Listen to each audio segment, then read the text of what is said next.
Hey guys, Tony Maritato here, licensed physical therapist. And in today's video, I want to talk about two different kinds of walkers that you're going to see people using after a total knee replacement.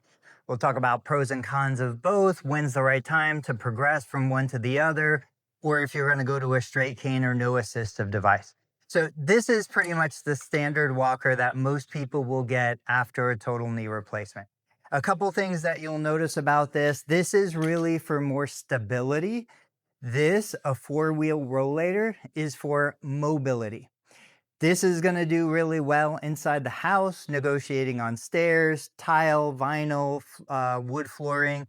This is going to be more kind of all-terrain. It's going to let you get over the sidewalk and cracks and transitions on different floors.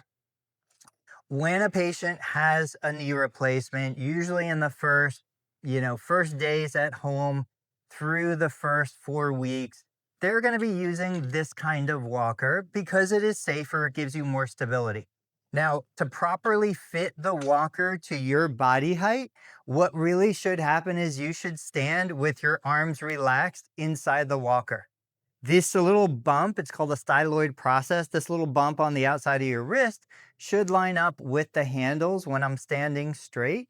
And then when I put my hands on the walker, there's just a slight bend in the elbow. So we don't want the walker to be too high. We don't want the walker to make us bend over and be too low. We want it kind of somewhere in the middle. But the best landmark, you stand inside, preferably you do this before you've had the surgery, and that little bump is going to line up with the top of the handle. Now, when I'm using the walker after a knee replacement, some of the most important things to consider is the knee is stable. Once they discharge you from the surgical center or from the hospital, you've probably already been up on your feet. You've probably been moving around a little bit. They want to make sure that you're safe and you can go home. That knee is intact, it's strong, it's stable. What I try to help my patients do in the first 24 hours is build confidence. So if I had a left total knee replacement, I would want to put some weight through it, take the weight off before I even take a step so that my central nervous system, my brain, my body understands, well, what is it going to feel like? The anticipation of pain is a lot of times worse than the actual discomfort of pain after the surgery, especially in the first 24 hours. Now, it may get worse in the next 48 to 72 hours, but the first 24 hours, there's usually the anesthesia wearing off. You've got the compression wrap. You've got all these other things going on. In most cases, the pain is relatively managed well. So when I'm using a walker like this, the intent is not to put all your weight through the handles. The intent is really put the surgical foot forward, kind of shift on and off it a couple of times, make sure that you feel comfortable knowing it's going to control your body weight. And then when I'm ready to walk, the walker should really just glide. The walker is there for when I need it. It should not be something that the typical walking pattern you see is step and then the other foot comes right to it, step, the other foot comes right to it. We want to try to have kind of a as smooth as possible. I understand you just had surgery, but we want to try to make this start to simulate normal walking right out of the start, because our brain, our nervous system, we're creating patterns for the future. And that's when we would want to get that pattern working as optimally as possible. Okay, so let's pretend, you've been home 7 days, 10 days post-op, you're feeling pretty good. Your physical therapist showed you some weight shifting exercises.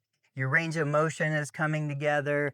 One of the common complaints is that patients have a hard time getting their leg in and out of a car, lifting their leg up and into the bed. One of my favorite home exercise programs in the first couple days is just a simple march.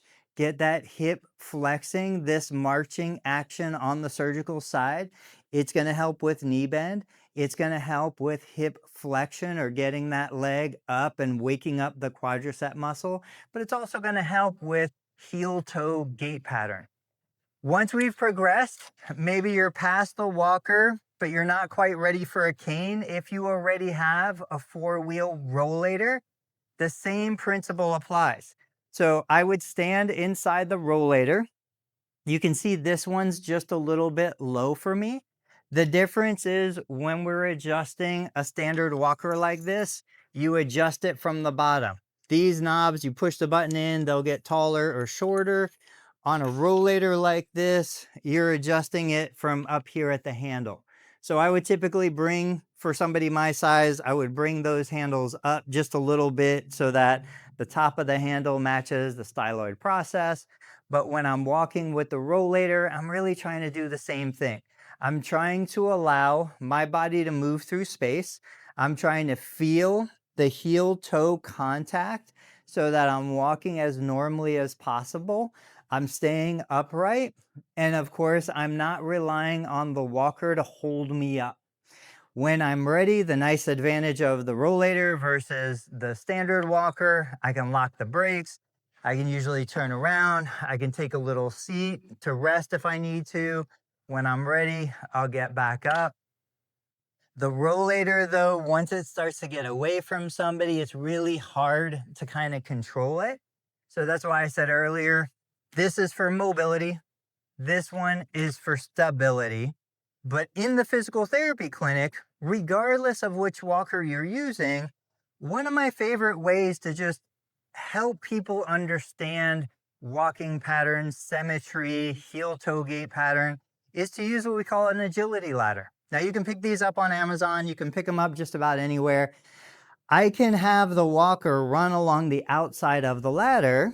I can have my patient focus on surgical foot stepping forward first, allowing that heel to make contact. I can have my patient work on lengthening the stride so that they step 1 foot in each pattern or each box. You can do it with the rollator. You could do it with the standard walker. So I'm here, we come forward. I take that first step. This is a step 2 gait pattern. So I'm stepping the surgical leg, then the non-surgical leg comes up along next to it.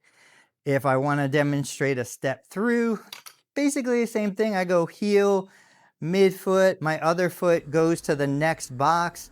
And the idea is these boxes are symmetrical in distance so that I can really control, okay, I want my left foot stepping just as long as my right foot. A lot of times we develop compensatory habits. We shorten a stride, we lengthen a stride, we go wide base of support. The agility ladder kind of forces you into a confined space. So it allows you to feel what it feels like, let your brain kind of create those muscle patterns so that when you don't have the agility ladder, you walk more normally. Guys, I hope this was helpful. I hope you got some good information. If you have specific questions about your knee replacement, let me know, post them in the comments, and I'll catch you on the next video.